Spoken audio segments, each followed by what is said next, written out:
could have proven to be, but it was the dangerous Nahid Rana who had other ideas. Rangpur Riders এবং রাজশাহীর বিপক্ষে টানা 2 match Dhaka খুবই লজ্জাজনকভাবে match হারার পরে যেন এবার টনক নড়েছে সুপারস্টার তারকা শাকিব খানের। আর তাই তিনি চিন্তা ভাবনা করেছেন ঢাকার ওপেনিং পজিশনে গেলেন ম্যাক্সওয়েলের মতো হার্ড হিটার ব্যাটসম্যানকে দলে ফেরাবেন তিনি। আর এমনটা শোনার পরে যেন রীতিমতো অবাক হয়েছেন ফরচুন বরিশালের বড় ক্যাপ্টেন তামিম ইকবাল। হ্যাঁ দর্শক, বিস্তারিত জানুন পুরো ভিডিও জুড়ে। এবার যেন বিপিএল লিগে ভক্ত সমর্থকরা সবচেয়ে শক্তিশালী দল মনে করেছিল দুর্দান্ত ঢাকার মতো দল, আর সেই দলে নাকি টানা 2 ম্যাচে খুবই যেন লজ্জাজনকভাবে ম্যাচ হেরেছে তারা। আর এটা যেন কিছুতে সহ্য হচ্ছে না ঢাকার সুপারস্টার তারকা শাকিব খানের। আর তাই সুপারস্টার তারকা শাকিব খান চিন্তা ভাবনা করে দেখেছেন যে ঢাকার এমন ওপেনিং পজিশন আর এমন বলার নিয়ে কখনোই যেন বিপিএল ম্যাচে ম্যাচ জেতা সম্ভব নয়। আর তাই তিনি ওপেনিং পজিশনে গেলেন ম্যাক্সওয়েলের মতো হার্ড হিটার ব্যাটসম্যানকে দলে ভিড়িয়েছেন তিনি।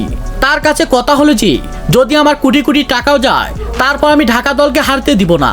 কারণ হলো যে দেখেছি 2 ম্যাচতে খুবই যেন লজ্জাজনকভাবে ম্যাচ হেরেছি ওপেনিং ব্যর্থতার কারণে।